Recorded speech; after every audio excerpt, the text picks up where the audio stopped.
Good evening, everyone. As you can tell, I can't speak tonight.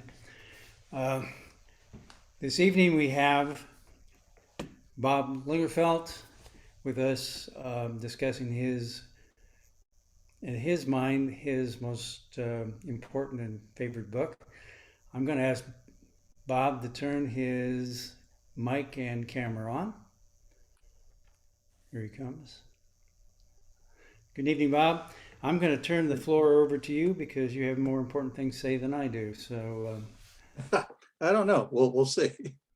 Do we go and share my screen also? All right.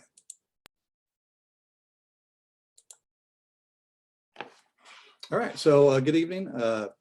I'm Bob Lingerfelt. I'm the master of Bellevue Lodge number 325, also member of Tabula Rasa Lodge number 332, the Omaha Valley, and also the chairman for the education committee for the Grand Lodge of Nebraska. So it's a real pleasure to be invited to speak tonight and give an overview of the role of memory palaces in the craft, or as I refer to it, Solomon's Memory Palace.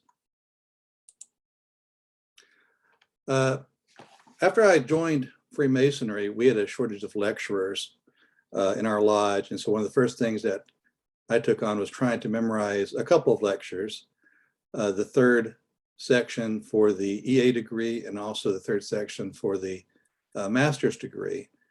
And I was looking for a better process than just rote memorization, something that was a bit more systematic. In doing that, I stumbled upon the memory palace technique, which we'll get into further on the lecture.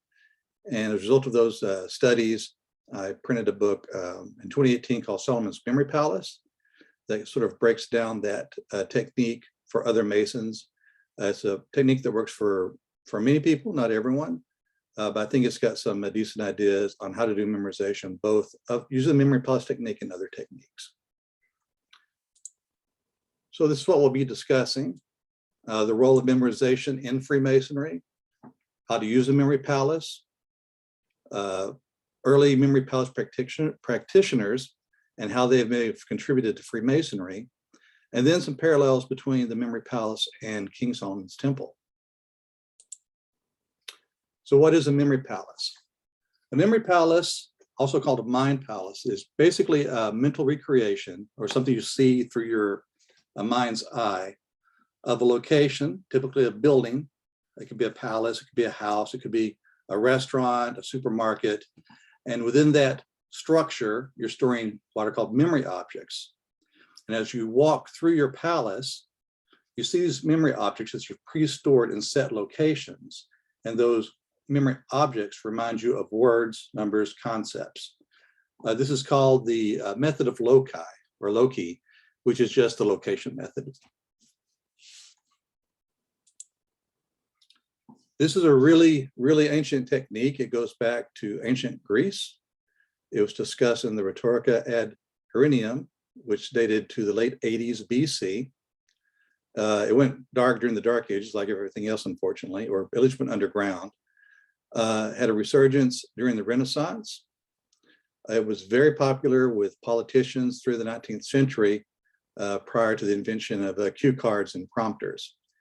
Now, it's still used today among 99% of memory athletes. Memory athletes are an interesting breed. That's a group of people, a very cerebral group of people who compete in events around the world, trying to memorize various lists of numbers, places, and things like that. To give you just an idea of how talented these people are, and you can see some of these things on YouTube if you do a search for memory athlete or something like that. You can shuffle 27 decks of playing cards together and hand that giant stack of cards to a person, a memory athlete. They can actually memorize all the ranks and suits of every card in sequence in less than an hour. This has actually been done, it's been videoed. It's pretty impressive.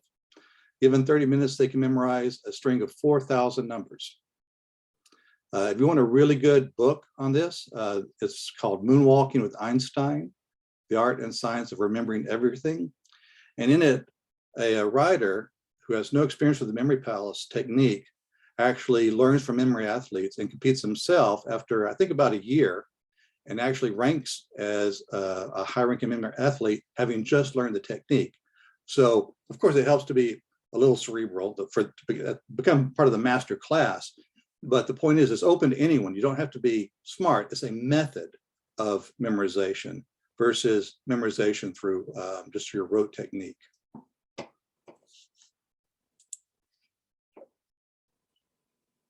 So there's a good article in the New Scientist, a British magazine, called How to Train Your Brain to Be Like a Memory Champions. And per that article, the strategy almost all top memorizers rely on, you can tell this is British the way memorizers is spelled, is the method of low-key, which involves imagining a route that they know well, such as moving around their home or traveling to work, and associating the information to be learned with landmarks along that route. They can retrieve that information later on by making the same journey in their mind and seeing the objects connected to each landmark. So again, this is the exact same process I described when I started this lecture. A palace is simply a location, or it could be a park, and you travel within that in a spiral or a preset pattern with objects that you've placed along the way. And as you walk that path mentally, the words will occur to you. So why is this so effective? Well, there's a lot of theories, but one of the leading theories is it calls upon the powers of the hippocampus. The hippocampus is very important. It's a seat of spatial awareness, or the ability to remember how to get from one place to another using landmarks. It also consolidates short-term and long-term memory. And it is believed to be a region where new neurons can actually be created, a process referred to as neurogenesis, which plays a role in learning and memorization. And the reason this is important is because the hippocampus is a primitive region of the brain. If you think about it, ancient man didn't really have to worry about vocabulary. At one point, he probably had no vocabulary, right? But he did need to know how to get from his cave, using the stereotypical caveman, to the hunting grounds, and then back to his cave. He needed to memorize multiple hunting grounds. So it was very important for early man, a primitive man, to actually be able to travel very circuitous routes in his territory and memorize the locations of places. This is stuck with us. Last impacts on the brain of using the memory palace. As reported in that same magazine article, after just 6 weeks of training, these are new people, subjects taught the memory palace technique, more than doubled their performance in memory test, and the scans showed that their brains were functioning more like those of competitive memorizers. So that's just 6 weeks. You can go from not even knowing what the memory palace is to using it, that actually affects the way your brain starts memorizing information. Now, there's two forms of the memory palace: the Memoria rerum, which is a memory of things, and Memoria Verborum, which is memory of words. Memoria rerum is list memory. And as you see on the slide, that's used to remember broad topics, facts, and names. You don't need many memory objects. You just need a few. And these are more like guideposts to keep you familiar with the sequence of events, say in a speech where you want to talk about inflation, an overseas war, maybe 10 other high-level topics. All you really want to remember is the order in which to present those. And you can use simple memory objects for each one of those. You're not interested in memorizing actual words. The words will come to you. You're just using a structure for your speech. Memoria Verborum is different. That's a memory of words. Verborum, of course, verbatim, word-for-word memory. And that's used to memorize things like lectures or any of our ritual parts, word for word. And that's a much higher order of a memory palace than a Memoria rerum memory palace.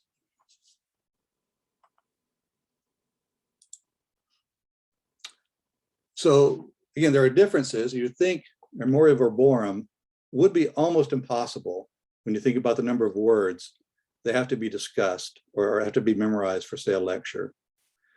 And in fact, most people who don't actually use it, who haven't actually tried it, doubt its efficacy. In The Art of Memory, Francis Yates wrote, There's no doubt that this method will work for anyone who's prepared to labor seriously at this mnemonic.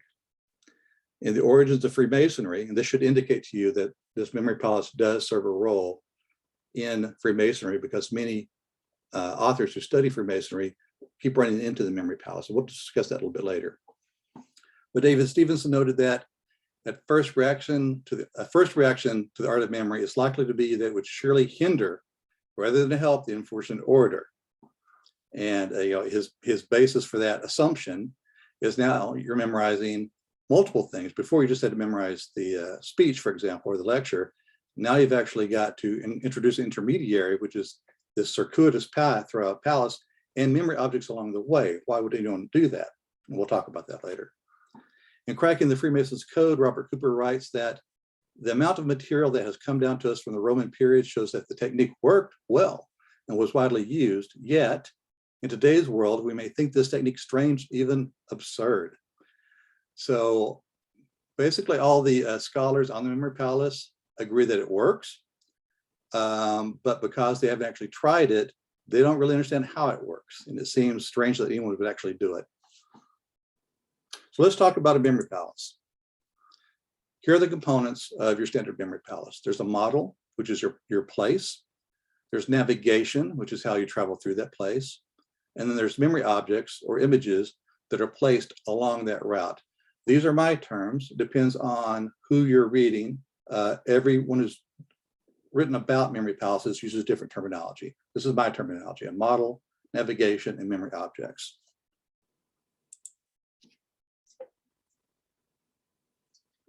So models, again, this mental image of a location, and it could be anything, any place that you know well. It has to be a place that you can easily, in your mind's eye, travel down every corridor, through every room, through every hallway, and you can determine a path through there. This is what provides the structure for what you're memorizing. The path through this building mirrors the path through your lecture. So you need to size it accordingly. As an example, I use my yard and house for the third section EA lecture, and I use the Bellevue Baker Supermarket for the third section EA lecture. I'm sorry, the third section master's lecture.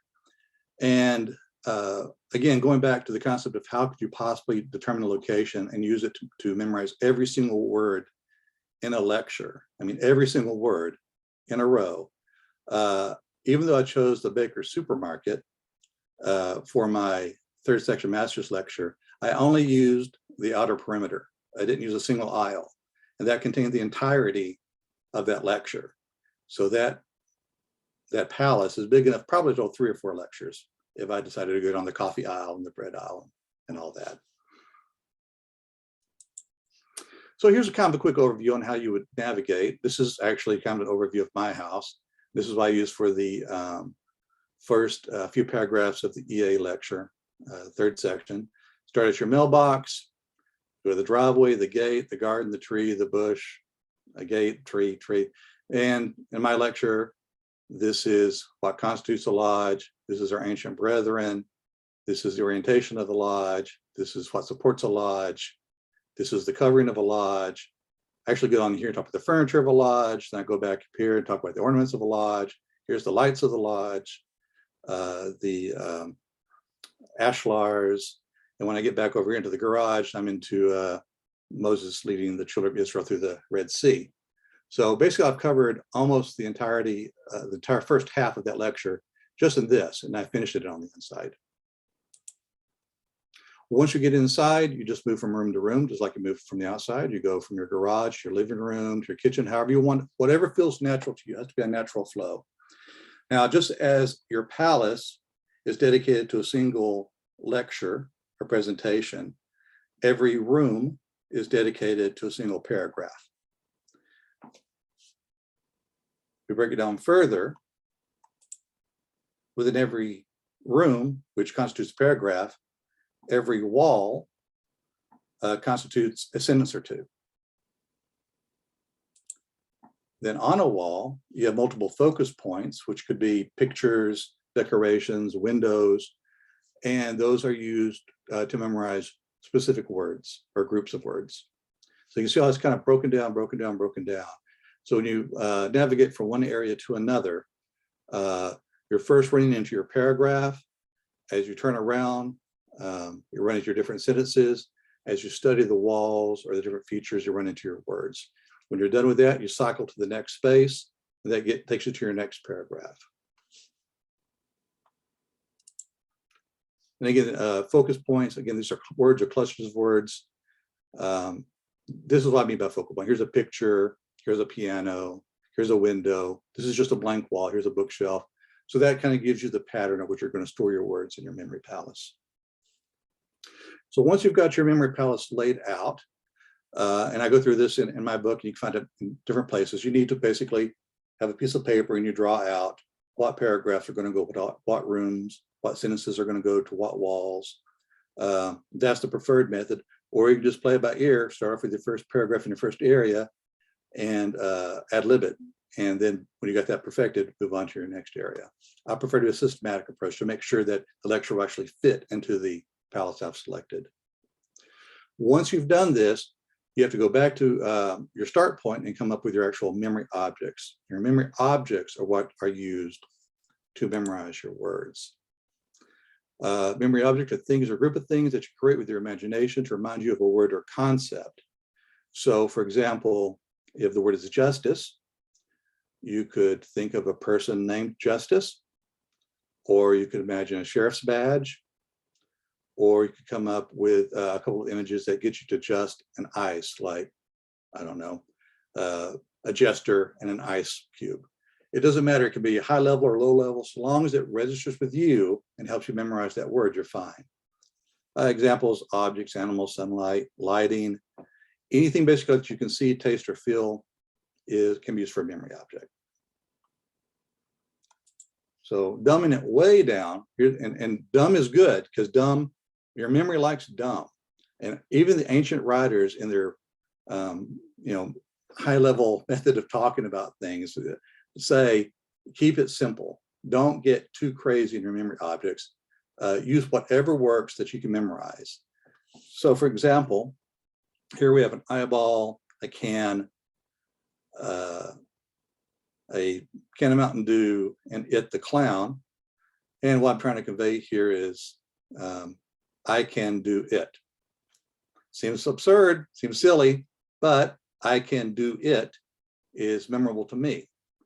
So I would go into my memory palace and I could either one, assign those words to a single focus point, which could be the it clown holding a Mountain Dew in one can and a can of paint in the other with a red eyeball. And there I've captured about one sentence, and I've still got 4 sentences left for this wall. Or I could spread those out. I can do it. So whatever technique works for you. Here's just some memory object examples. Sometimes you have to get pretty creative, like words like abide. Nothing instantly comes to mind, but you can use a bride, which sounds just like it. About could be a boxer and a trout, a boxer holding a trout. A chord could be an accordion, and so forth. There's nothing too absurd. No one knows your memory palace. No one can read your mind. So you can be as silly as you want to be, so long as the words register in your memory.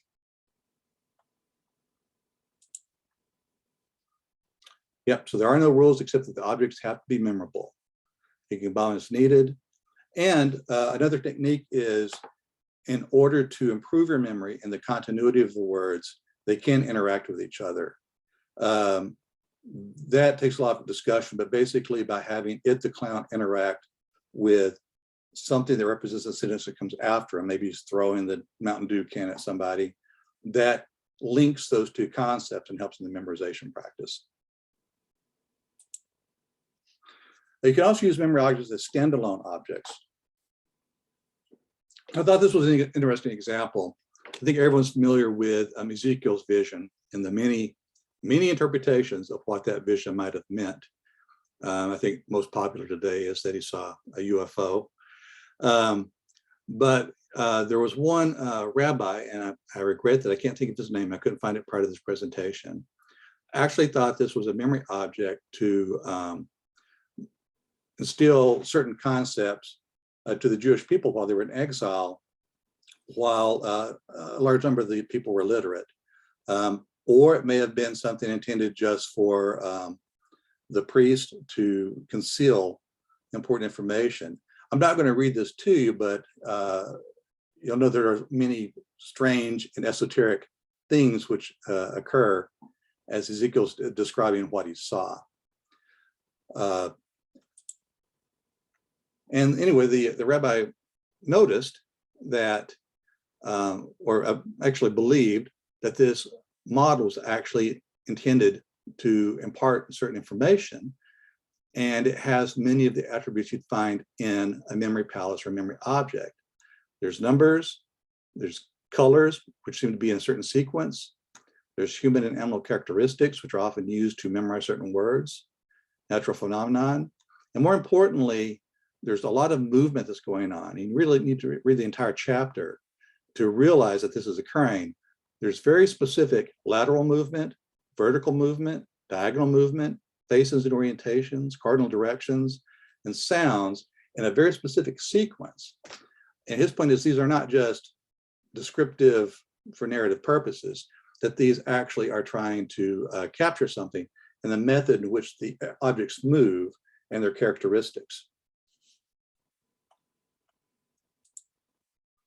So now we'll talk about the potential role of memory palaces in the development of the craft.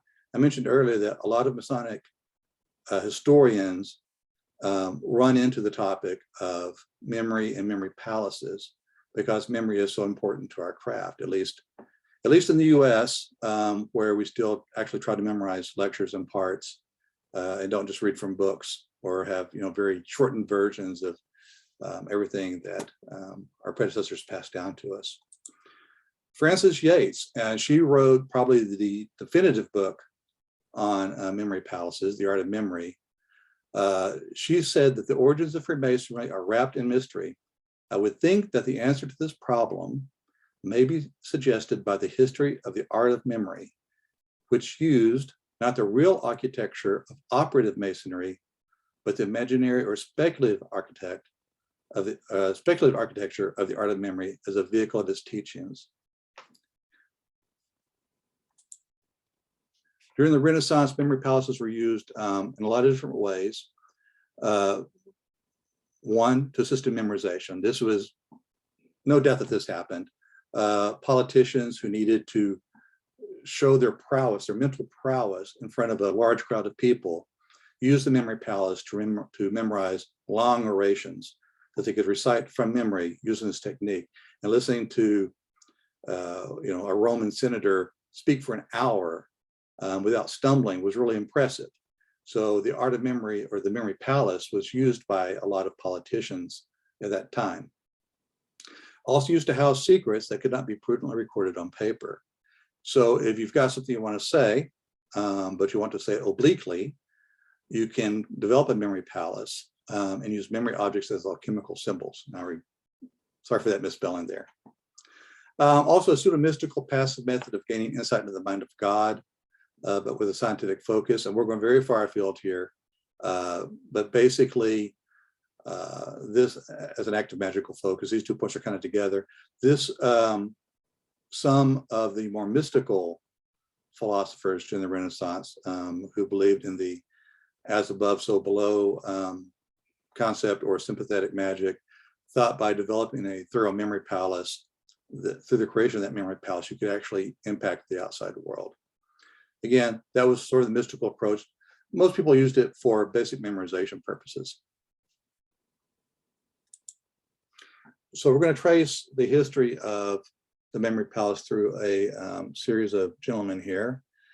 Giulio Camillo, he was one of the initial proponents of the memory palace during the Renaissance.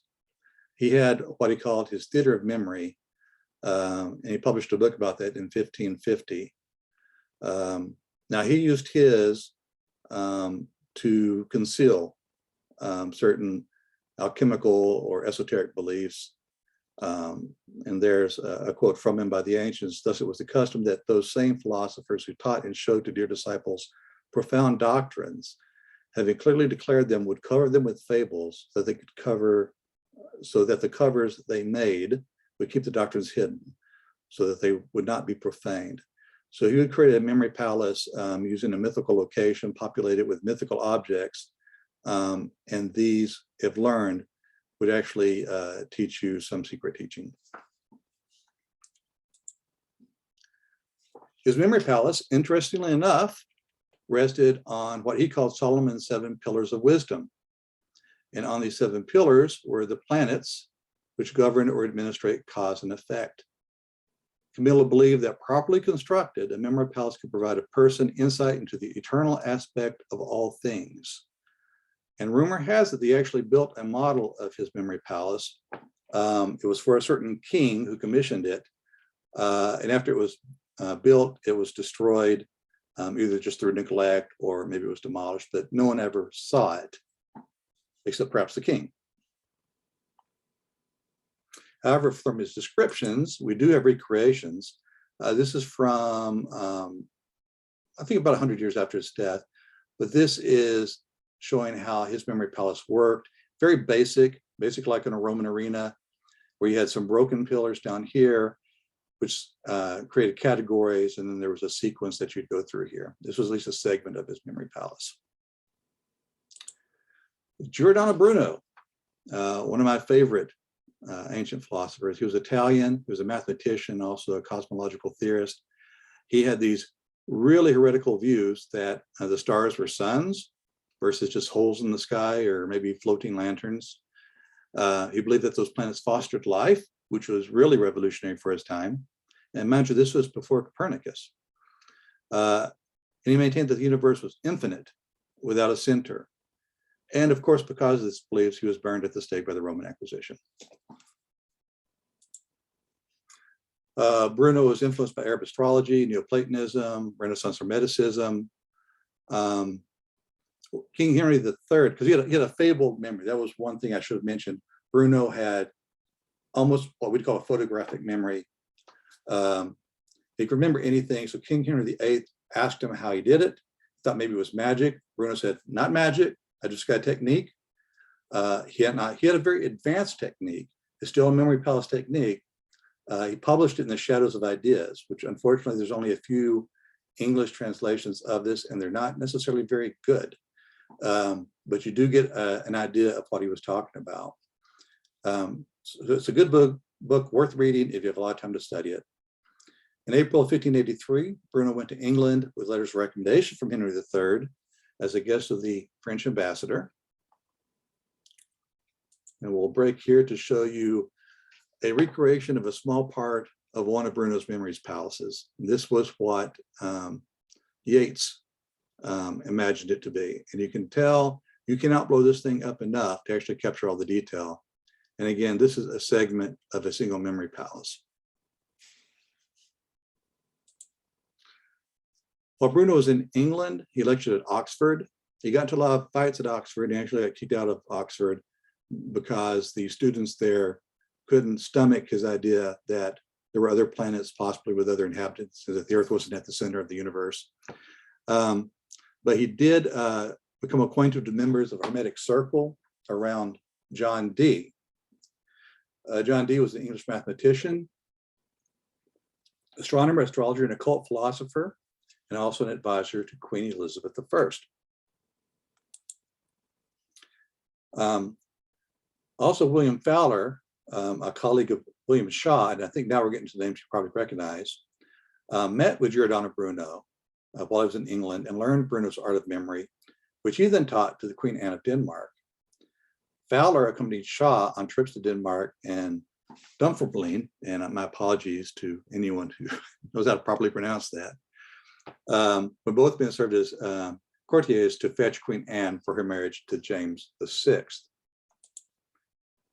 So now we've got this long line of memory palace from Camillo to Bruno to Dee, and now we're getting to Shaw, who I think, again, most Freemasons are probably familiar with. William Shaw, Masters of Work to James VI of Scotland.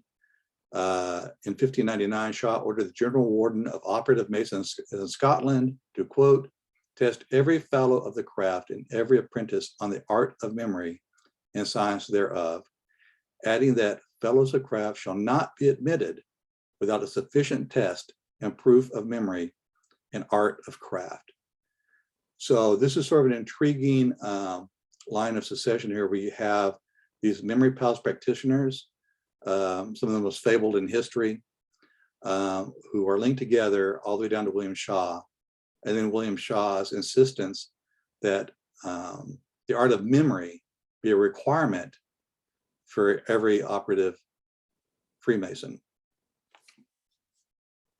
Which seems an odd thing when you think about it. Masons were very important, operative Masons were very important for the time, very skilled craftsmen, but was it really necessary to have the art of memory in the sense that Bruno and Camillo taught it?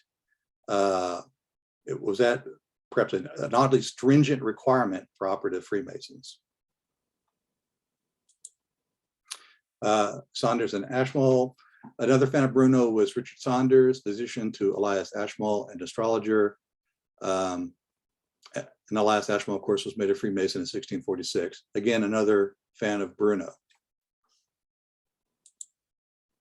So Frances Yates, in her Art of Memory, suggests that Saunders' writings were influenced by both Bruno and the Ars Notoria, and it was intended to provide practitioners eidetic or mental imagery memory, and that this was actually, the objective was to get that memory captured in speculative Freemasonry through the conduit of operative Freemasonry. Her sole implication, speculative Freemasonry did not emerge naturally from operative Freemasonry, but was planted there intentionally by memory palace practitioners, some of whom had esoteric leanings because operative Masonry was so well suited to the building of memory palaces. And when I say well suited, this is what I mean. This is what Yates observed. Both memory palaces and what we do in speculative Freemasonry use structures, a temple or a palace respectively, as a foundational structure. Both communicate via symbols and emblems and hieroglyphs, or what we'd call memory objects in memory palaces. Both use the five senses as gateways between the physical and the mental worlds. Both draw designs on blank canvases.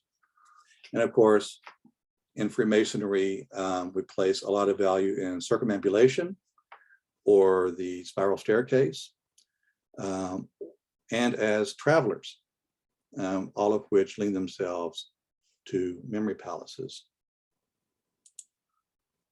Characteristics of Solomon's Temple: houses the Holy of Holies, the Ark of the Covenant, built silently, just as you build your mental memory palace. Consists of numerous stations, doors, gates, and chambers, just like a memory palace. Requires travel along a specific path to reach the inner chamber, just like a memory palace. And this is a bit more tangential, but the three pillars, King Solomon, King of Tyre, and Hiram Abiff as the representatives of strength, wisdom, strength, and beauty. There's some speculation that it could be wisdom is a characteristic necessary. That's really the basis for the memory palace. You're trying to store wisdom, and that you achieve this wisdom by moving through the memory palace. Again, we're sort of in a gray area here between strict memorization and some of the mystic elements that those early philosophers and mystics thought the memory palace allowed. Hiram, King of Tyre, strength and support. His role in the memory palace was the actual construction. This is where you actually build your interior rooms. This is the labor needed to create a memory palace. And it does require labor. A memory palace for a lecture can take you a month, maybe 2 months to actually construct. It's a very arduous process.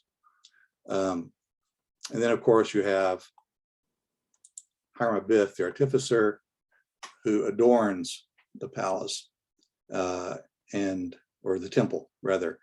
And by adornment, we mean placing memory objects, if you buy into that parallel. And again, what do you do when you travel through memory? When you travel in Masonry, you're basically traveling along a set path, and we see that in a lot of our ancient drawings and iconography. There's also a lodge room that can be perceived as a memory palace, just like Bruno's Memory Palace or Camilla's Memory Theater. And there's this, again, parallel where the outer world is perceived really inside your mind as a image within your own mind. And that basically that can be viewed through our senses. And again, we're kind of getting to the mystical aspect here. I'm only providing this to show you why, at least in Yates' opinion, there might have been a reason to convey how to construct memory palaces from the ancient mystical practitioners to up through William Shaw and speculative practitioners. In closing, so one thing I wanted to talk about before I close, though, is I mentioned very early on, and I must have omitted a slide, that a lot of the people who have studied memory palaces, and particularly Verborum memory palaces, think that they would be too difficult because not only are you having to memorize words, you're also having to memorize objects. And why would you want to memorize two things instead of one thing? But what actually happens when you actually practice the art is that you use the memory objects to place words at locations or sentences at locations. And eventually those objects fade from memory. The words stay and the words remain associated with those locations. The objects vanish once their purpose is served. And so what happens when you're actually using a memory palace to recite a lecture is mentally, as you talk, you're navigating through your palace. All the objects are gone, but the mental vision of that space will cue the proper words. And the benefit of that is, one, it's a crutch. When you're delivering a lecture, you're only going to get so stymied. If you forget a few words, it's always possible to jump to the next wall or the next room and pick right back up. And a curious characteristic of memory palace is, as a lecturer, you can actually give your lecture in reverse. Not word for word in reverse, but paragraph to paragraph in reverse, because you can just start at your endpoint and work backwards. And that's obviously not something you can do with just learning things through rote memory. All right, so in closing, memory palaces have a special place in Freemasonry. They have a very functional role, which is what I'm really focused on and which is what I teach in that book. There's some historical connections, at least at the pragmatic level. And I think in Yates' opinion, there's some connections at the esoteric level. So depending on what interests you, you could go on any of those routes. I'd say at least start out, if you're interested in it, in a functional application, study the history. And if you're so inclined to look at the esoteric aspects, there's plenty of discussions out there about that. In any event, it merits further study. And that concludes my presentation. Thank you very much. Are there any questions? Okay, everybody, I'm going to start allowing people to talk. So we'll get the attendees a voice here.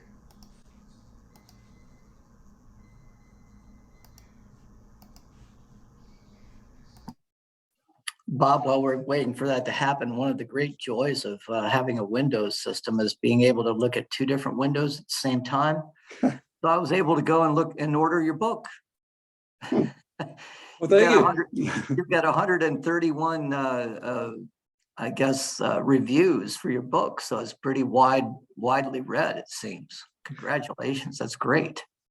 Thank you. I was surprised when I put that out. I thought, I've learned this technique. I'm going to capture it.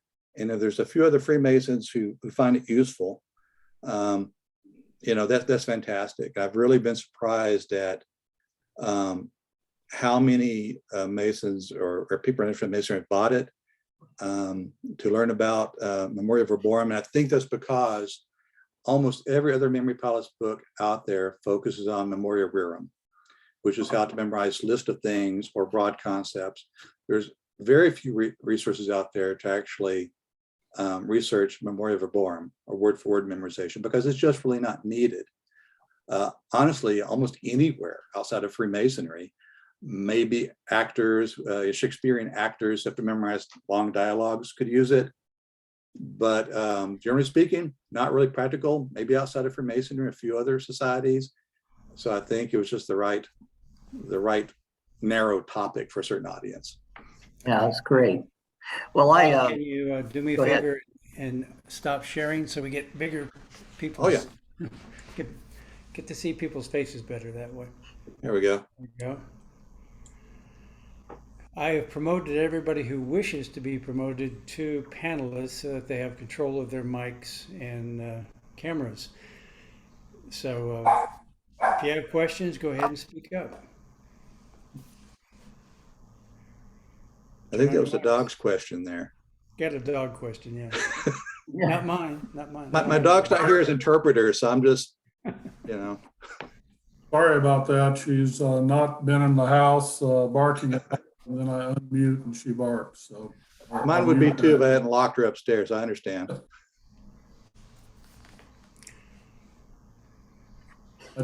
I do have just one question on your book. Where is that available? Through Amazon, or do we have to contact you if we're interested in reading a little more about this? No, you can get it almost anywhere. I mean, all the book sites are kind of connected now. So Amazon, I believe it's on Apple or iBooks. Of course, Amazon is a large distributorship to smaller bookstores. Even Walmart carries it. After you make just enough sales, Walmart's willing to carry it. Of course, you have to order it online, but almost anywhere. And also, if you're a member of, what's it called? Amazon Unlimited, I think. It's also available for free that way. Oh, yes, on Kindle. Kindle Unlimited, that's what it is. Yeah, that's right. Can you say more about Frances Yates? You seem to have a lot of, I think a lot of the foundation of your work is on her. So what was her book? You mentioned her briefly, but what was her book about? Yeah, so it was Dame Frances Yates. So she was actually a dame, of course, British. And she really introduced the art of memory to the 20th century audience. I believe she wrote in the early 20th century. And she provides a comprehensive study of how the art of memory developed from Greek times to modern times. She also spoke multiple languages. So she was able to easily translate Latin, and I think in some cases Italian, things I can't do. And unfortunately, a lot of our source material is only in those foreign languages, which means I had to retire, in a lot of cases, I had to rely completely on her translation. I know there are a lot of academics out there, and now she's universally held, so I wouldn't say she's criticized, but of course, once you write a book that's considered the foundation of any topic, like hers, there are people who come in later and say, well, she got this right based off this skewed view of her, how she thinks society went. She had, I can't think of it now, but she also had a view that I believe Shakespeare's Globe Theater captured certain aspects of memory palaces. So it's a fact. I've often called her book on the art of memory the most Masonic book out there that's not about Masonry. Well, that was my question, because she obviously refers to Masonry.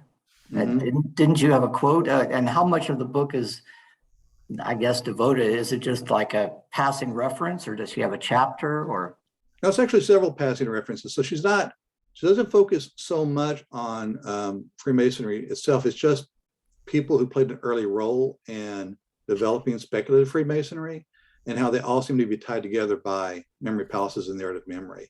And again, a lot of those were your more mystical practitioners. So, and she never actually proposes an exact theory, but she hints very strongly that she thinks a lot of our less, we have a very murky history in Freemasonry. We don't exactly know where we came from. We have a lot of theories of where we came from. And that's why we can publish so many magazine articles and books on the topic. But she believes that somewhere in that murky past, that the necessity of passing on the memory palace technique and the art of memory played an instrumental role. And what William Shaw wrote in the Shaw statutes about, you've got to perfect memory, and you don't get to be part of us unless you perfected the art of memory, is her biggest linkage. And then, of course, the people who preceded him. Yeah, I highly recommend her book to anyone who's a Mason, just for that background information. Thank you. Sure.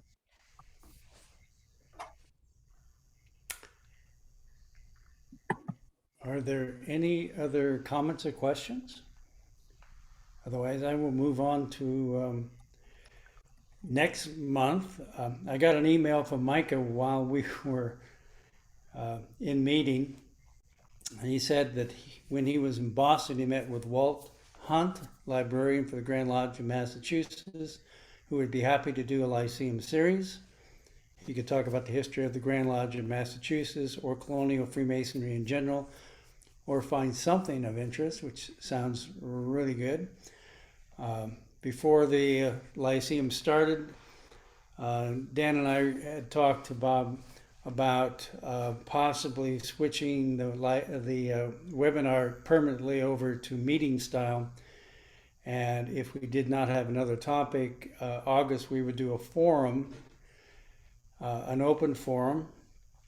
And Bob is going to work on some topics, but from the forums that I've been involved in, it seems like we need to make it just a little bit, I don't want to call it controversial, but at least stimulating enough that we get people interested in sharing their opinions.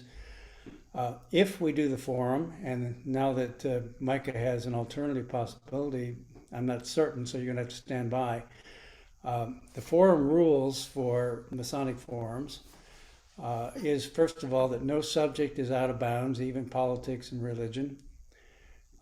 We treat everything as if it were a Masonic secret, which means you don't go telling people what other people said. What happens in forum stays in forum.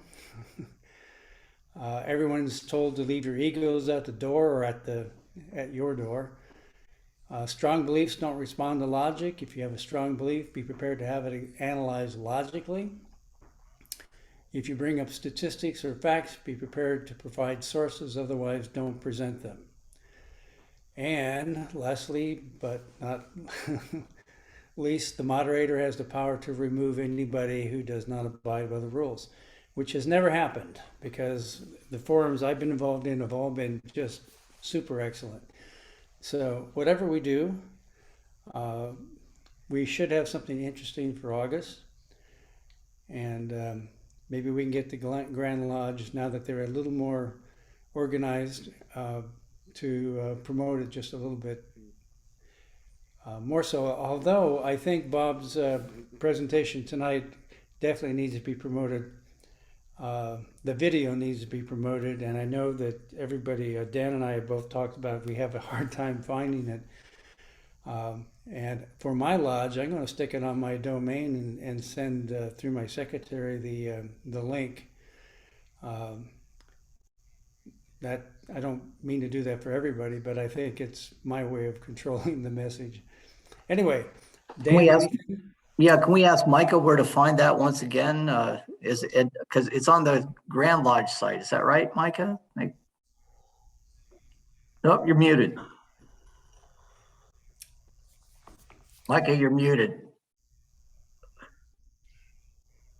I believe it's on the Nebraska Scottish Rite page on YouTube. On YouTube. okay. I might be a month or so behind. Yeah, search for Nebraska Scottish Rite, and then all of the Lyceum series, maybe up through May are on there, and I think I owe you June and tonight's. Yeah. Now I did that prior to this, and I get Lincoln Scottish Rite, Omaha Scottish Rite. Do you have the actual? Is it just Nebraska Scottish Rite.org? It's youtube.com/user/Scottish Rite Omaha. Okay. All right. Thank you. Omaha. There we go. Yeah. I guess I set that up years and years ago, and then I use it as a Nebraska one, but I don't think I can change the name of the page at this point. No, it's okay. I'm just going to bookmark it. That's all. Okay. Thank you. Question I would ask, when I was raised in Texas way back in the last millennium, we had one of these grand old men, a worshipful brother that I think knew everything of every word of all three of the rites and everything. Do lodges still have one of those today anywhere? We used to at Cotner, his name was Bud Grutus, and he knew all the lectures. And at one point, he talked to his pastor about memorizing the Bible. But then he Oh, decided to pick a smaller target, and he did all of masonry. Bud's whoa. passed, but he was quite a. Plus, he knew he was from Oklahoma, and he originally, and he knew the what is it, the Cherokee rituals, Wow. and Would have been he, Cherokee, probably. yeah, he had an amazing memory. Well, Hmm. this guy was absolutely amazing. When I went through the third degree, as I entered the room, I heard his voice in the east, and I felt very highly honored that he was there. And I It's lived interesting through it. the personalities that the leaders of the lodge use to project that can make candidates really want to participate. I noticed we have one young, I'm calling him young, um, Nathaniel. Turn your mic on. He's just a new master Mason, and I believe at Liberty Lodge 300 in Lincoln. And um, Nathaniel, do you think this is going to work for you? What exactly? Memorizing proficiency and lectures and so forth? Yeah, I think we kind of talked about it before. I am very visual, and when lived in LA, I did a lot of auditions, and I was in a lot of feature films as featured background. Um, I used this technique. I didn't know how to name to it, so to speak, but a lot of times when memorizing lines, you get a few hours to memorize a whole page and or a day to memorize a page and then film an audition video. And the best way to do it was to visualize every line in your head as a scene. So, for example, what helped me with my fellow craft was when the degree was done and the lecture started, and we got to watch the proficiency be done before us. Um, it helped to visualize Keith and Lynn do the proficiency. That really helped me with the first like 6 or 7 lines. I got the first 6, 7 lines done in like an hour, proficient. I can memorize them, so doing this technique, memorizing like when you walk about the altar, everything that we did during the degree while I was blindfolded, I remembered. And so going down the list to memorize it, I literally had to visualize it in my head. And it all made sense. And I spent 2 solid days, about 48 hours, memorizing the promise.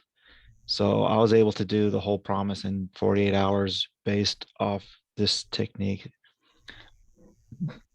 And I'm a fellow craft as of now, but we are doing my Master Masons this Thursday at Craftsman Lodge. That's good to hear. I think it's the interesting thing about this technique is if you pull it off like Nathaniel's talking about, or like I described it, everyone just assumes you're a genius, and it's really not. It's just you've got a technique. Now you're using leverage. You're not that strong, but it's all right. If someone calls you a genius, you just roll with it.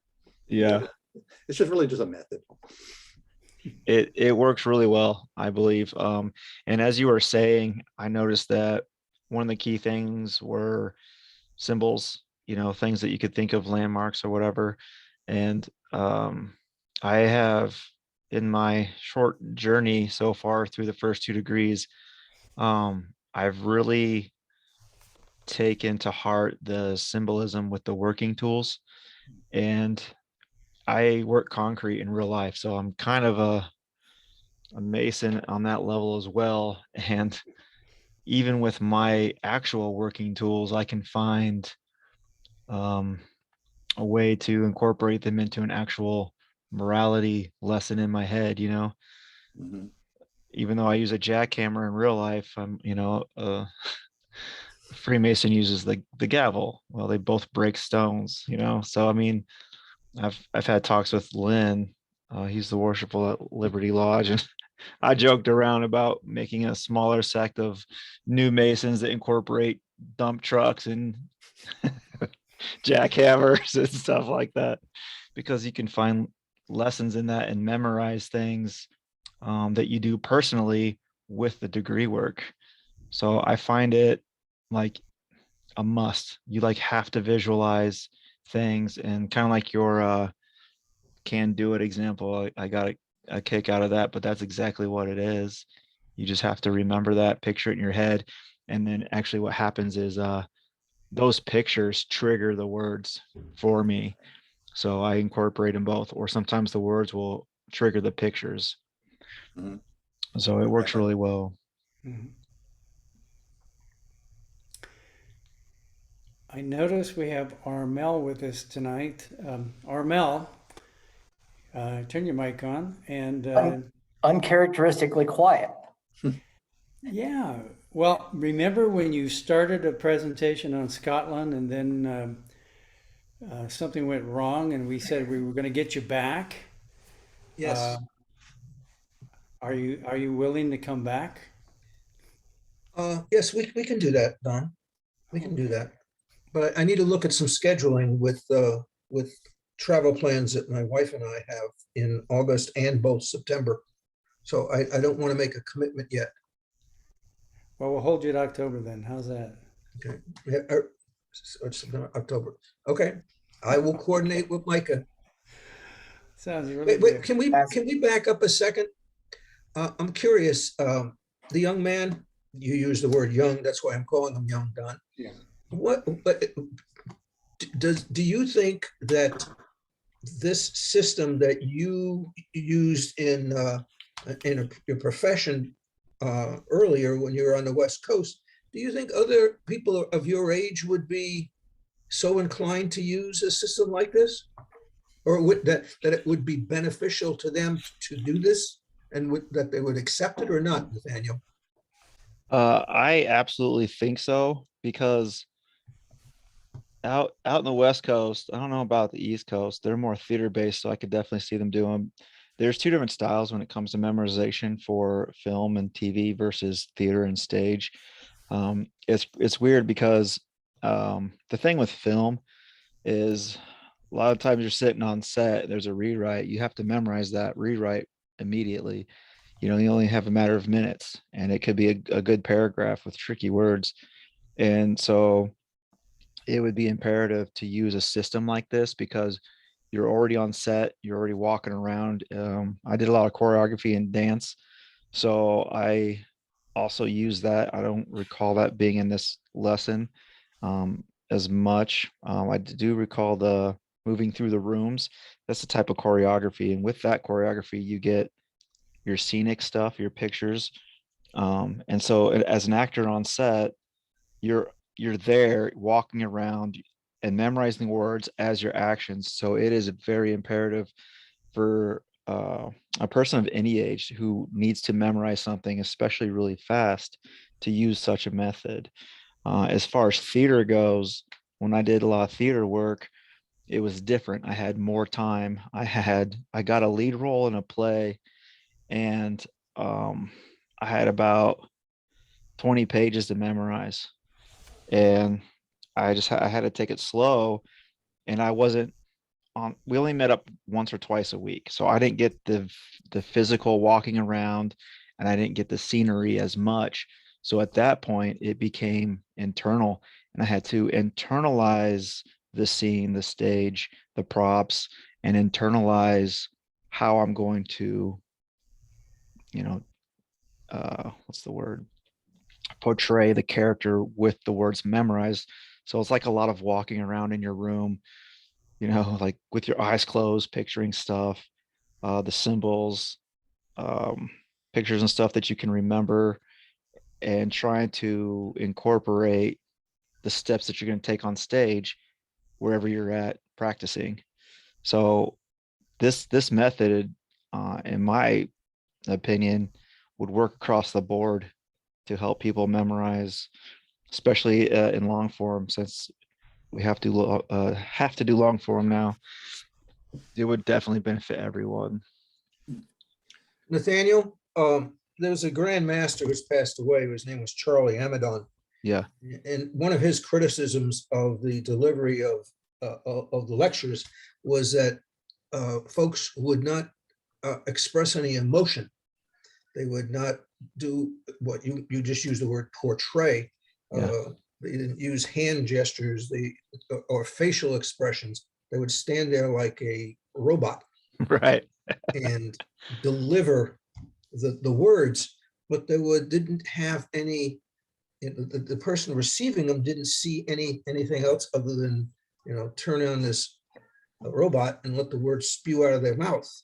Right. And that when you said portray, I was thinking, boy, what an interesting approach that the exposure you've had, and what an interesting approach it is to doing this work. I could see where you would be ahead of many people who would attempt to give a lecture because of your background. I could see that. I was going to a lodge called the Elysian Lodge in Los Feliz, LA. And as a non-Mason, from what I could see versus what I see now here in the Midwest, there is a bit of a difference. A lot of the Masons out there, when it comes to lodge stuff, are a little more theatrical. I got to sit in on like the installations and a lot of other non-Mason stuff for a few years. And when certain lines were delivered, and at that time, I was so oblivious, to why they said what they said with their actions. Versus, now obviously I have an idea, but in LA, they are a little bit more theatrical, and they do portray a character with certain emotions or feelings that come out with their words, versus what I've seen in the Midwest so far. It is very, as you say, robotic. It's very, gray or neutral. It's just people saying words and kind of scooting through, so to speak. So that's a very interesting observation you made. Well, one more comment. You go back in your mind to the EA degree. There's near the end of the degree, there's a charge. In other words, a call to action in some ways, and there's part of it that centers on the American flag. And I've seen folks stand next to the American flag, and you're talking about the American flag, and nothing happens.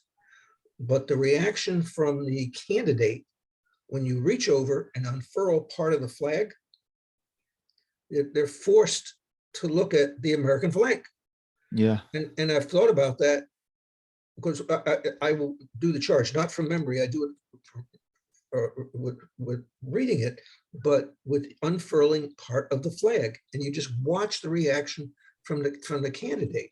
And that's what's been going through my mind, is the theatrical part of it. Wow, you have a phenomenal opportunity for us to have someone with your talents there, sir. Oh, well, thank you. No, welcome to the fraternity. Yeah, I look forward to it. I just got to watch my first EA last week at Cottoner Lodge, and it was really nice to be able to sit back and watch it instead of be the poor blind candidate, and actually get to listen to the lectures again, because as a candidate going through it, and then the lectures, like, it was already kind of a long night and I couldn't remember too much, so it was nice to listen to the 3 lectures again. I got more out of it, so I'm looking forward to being as active as possible in the Blue Lodge with the degrees. I'm going to try to hit every lodge, help with all their degrees, so I can keep learning and keep listening. And I know that after I get raised, I know couple of the guys are looking forward to getting me in a chair as soon as possible, which I guess would be January. And then my brother Micah and I were kind of doing this together. And so once we're done with the masters and we've done Blue Lodge stuff for about a year or so, we look forward to coming to the Scottish Rite, as our grandfather was a 32nd degree as well. So we're looking to be a part of a fourth generation, continuing the what's the word, tradition of Masonry in our family. So yeah, looking forward to it. That is wonderful to hear. People say Masonry has no future. Wrong. Yeah, I kind of agree with that, and I'll do everything I can to we call it attract to attract people into the fraternity. So Well, thank you, Nathaniel. That's what we want to hear. I did learn something I never heard of before in this. Someone had mentioned Cherokee Freemasons, and that kind of just blew my mind. And I was wondering, do you guys have any information on that? I just kind of Googled Native American Freemasons and I saw this really cool picture. So it's definitely out there, but I have never heard of that before. You might want to go to the Guthrie, Oklahoma Scottish Rite and see if you can find some information there. Okay, I'm gonna write that down because I will be in Lawton, Oklahoma on the 3rd. My mother needs help and she's flying me out there. We're gonna clean up her house, so I will be out there in Oklahoma. All right, in a good position then. What was it called? Guthrie, Guthrie. They put on the full spread 29 degrees of Scottish Rite, and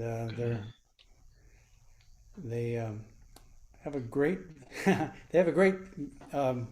valley building. They build it to be the state capital, and then they put the state capital in Norman, No, Oklahoma City. Oklahoma City. So they got stuck with this wonderful building and they turned it into a Scottish Rite. Is Guthrie the city or the lodge name? No, City. the Yeah. city. Okay, The Guthrie, Valley of Oklahoma. Guthrie. Nathaniel, you don't even need to go that far. There's a fellow that you might want to converse with named Taylor Keene, who's a Native American who belongs to the Omaha Valley, and he's a professor at Creighton University, and he now lives in Council Bluffs. And Micah Evans or I can put you in contact with him. Okay, what's his name? You said Taylor Keene. Tyler. Keene is Keene, Micah? Yeah. I think Nathaniel, that's great. Sorry, yeah, Keen. okay. I was actually just shooting a note to Don. We had a guy come to the Scottish Rite in Omaha, the tailgate last month, who's on that Buffalo degree, brother named Michael Robideau from Oklahoma. And I was actually just shooting Don a note that he might be a potential speaker here or help us get a potential speaker from that degree team. That's That's a interesting. good idea. Super. Nathaniel, this is Phil Odom in Hastings. I Googled Cherokee Masonic Lodges, and there's a Facebook account called the Cherokee Masonic Lodge number 10. It's in, I'm going to butcher this name, but Tahlequah, Tahlequah, Oklahoma. And Oh yeah, that's a mouthful. yes, I'll spell it one more time, Tahlequah. And they are Masonic Lodge number 10. They have a Facebook page. That might be something else for you to look at. Okay, that's awesome. Folks, I want to say, this is a great conversation, but we're really getting away from our Bob's wonderful presentation, and I don't want to slight that at all. So, Are there any further questions for Bob about, the Memory Palace? I think it was a wonderful, wonderful presentation. Definitely worth trying. Yes. Dan, a big thank you, Bob. Anytime. Thank Yeah. you. 2 months in a row, and he's a winner both times. Yeah. it certainly, Nice of you to say that. certainly was a good presentation. I looked on Walmart just to look up the book, and seems like they're $11-12, so it's not a terrible cost. Very reasonable. Very reasonable. Something for some of our lodges to buy 1 or 2 copies and have available for people to read.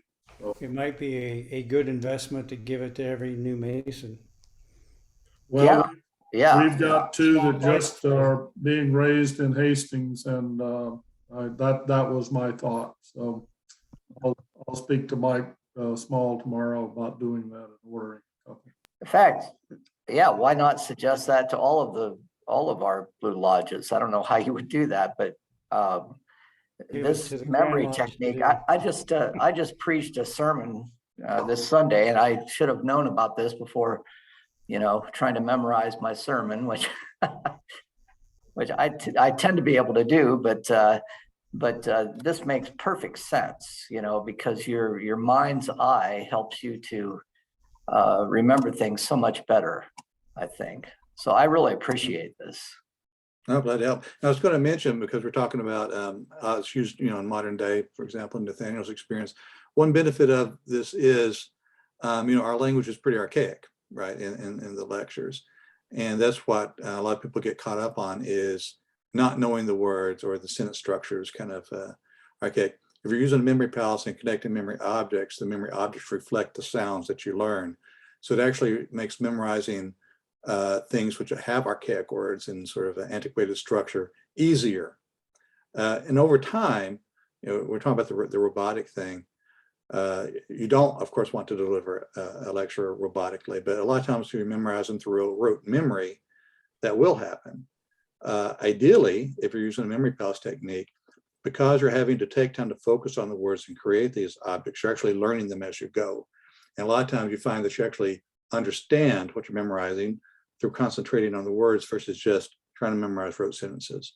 So there's some side benefits, I guess, is the point. Great. Well, do we have any other comments? Otherwise, we can wind this down. I think Mike is looking bored and is about ready to take a nap. He's been traveling. Mike is exhausted from Boston. Yeah, That's true. too much Boston law. I'm not bored. Very interesting. I wish I need to be better at memory work. I begin and end with nothing on the secretary's table. Anybody about the meeting have anything good to offer for the good of masonry? And if not, I'll proceed to close. Gentlemen, have a great evening. Stay cool. It's going to be good this week for most of us. Mm-hmm. Yeah. And enjoy what you can. Yeah. Thank you. Thank you. Thank you for a wonderful presentation.